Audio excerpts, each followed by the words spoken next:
Oh, find the melody, girl, and stick with it. Today's video is about being timid, about finding your voice, about being confident. And so I was basically just playing with my voice, but let's be serious. Do you know that people don't just become timid overnight?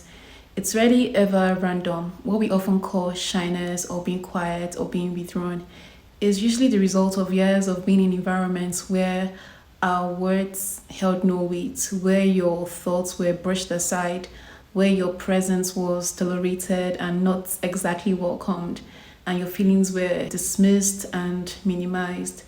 And if you live long enough in those kinds of environments, you start to shrink. I used to describe myself as a quiet person, introverted, shy, and that was what everyone around me said anyway. But the more I grew up, the more I started journaling, the more I started writing, doing poetry, acting, even just sitting with myself. I started to realize something. I started to realize that yes, I was quiet. That is definitely a given. But I was never really shy. What was I was silenced. There's a difference between being naturally quiet, loving your space, needing solitude, and then there's another part of feeling trapped inside yourself when you're afraid to speak because you think that your words won't matter or because someone made you believe that they never really did. That's not introversion, that is pain, that is just learning a new way to survive. I started to realize that I wasn't timid. I just hadn't been in spaces that made me feel safe enough to be seen, spaces that I felt safe enough to express myself. Because every time I did try to speak, I was either interrupted, misunderstood, or just outright dismissed. I can think of many occasions when I was growing up. And what happens when that is your reality is to say less. You stop raising your hands in school, in groups, and you start to use phrases like, I don't know, whatever you say, it's nothing.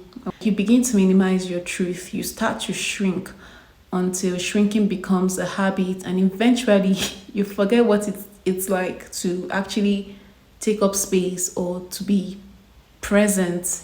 It's almost like when you're doing conversations that requires you to say something, you're just jittery, you're just thinking, oh, would they ask me to speak? Or I don't know, how will I sound if I speak? And you just lose the entire moment. You begin to fear being seen, you fear being wrong, you fear looking foolish to the point you don't even try anymore because the weight of trying feels heavier than silence. For me, it's like you build a mountain of fear, and every time you attempt to climb over, the weight of that fear just pounds in your chest like a million truths, a million things you want to say in a particular moment, and it's just like your heart is beating so hard. You're trying to find expression, but you just do not know how to express it.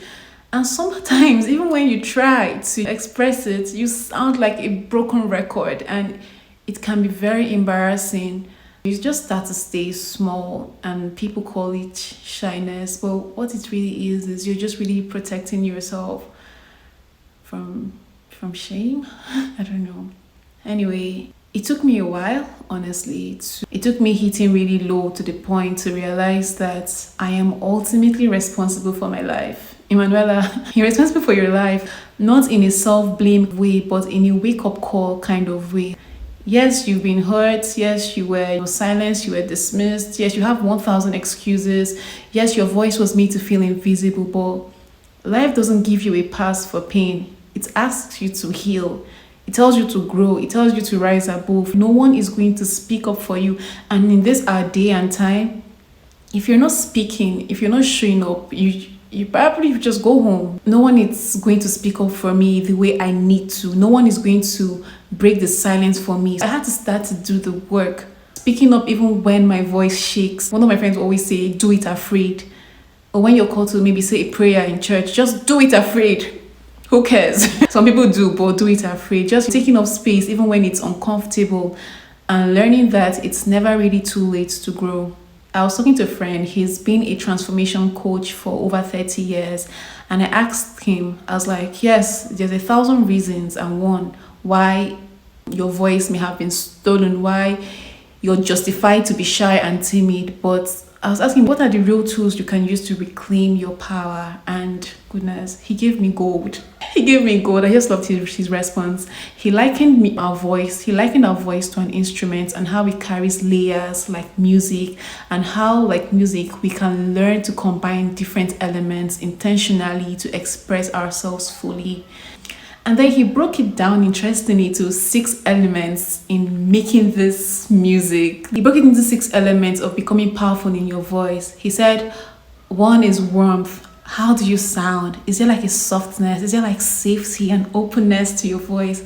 Is there vitality? Can you express yourself? The second one is vitality. Can you express yourself with the freedom like a child? Is there life in your tone when you can scream and shout and be happy?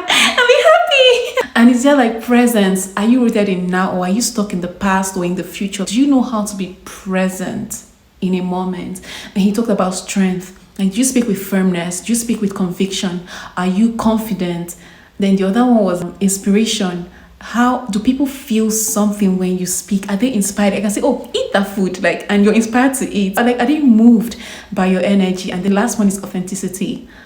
Are you telling the truth? Are you true to yourself? Everything you're saying, are you being true to yourself? And so just knowing how to combine those 6 elements and choose, I'm going to use this one and use, which is vitality, and then practicing and practicing. It was just really profound. He talked about the idea of allowing yourself to speak up, and that the best way to speak up is simply by speaking, giving yourself the permission to speak, giving yourself the permission to try.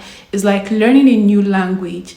You don't master a language by staying silent. You master it by speaking, and you practice and you show up, and in the process, you're transformed, not just in the way you're speaking, but even in your confidence and in who you're even entirely becoming. You're not shy, you're not broken, you're not too quiet. You're just learning to feel safe again, and that's okay, and that's a beautiful place to begin. Honestly, even doing YouTube is me trying to find my voice, to be very honest. I could probably not do this in an open public space, but I'm growing. If any of this sounds like your story, if you've ever been called timid or too quiet or awkward, I want you to know that there's nothing absolutely wrong with you. But maybe you just haven't been in spaces that made you feel seen. And maybe now is the time to build those spaces in your mind, in your heart, in your community, with people that make you feel okay to be yourself, because your voice, it was never the problem. It was just waiting for the right place to land, to find expression. Thank you so much for listening. If this touched something in you, please leave a comment, leave a love emoji. Oh no, we can't do love emoji. I'd like to know that I'm not alone on this journey. And if you're working towards finding your voice too, just remember that it's never too late. It's really never too late to grow. Never too late to grow. It can only get better. Just keep practicing and practicing like that German language, and soon you're gonna be perfect. If this resonated with you, definitely share it with someone. Someone might need to hear it. And please subscribe for more real conversations like this. Goodbye.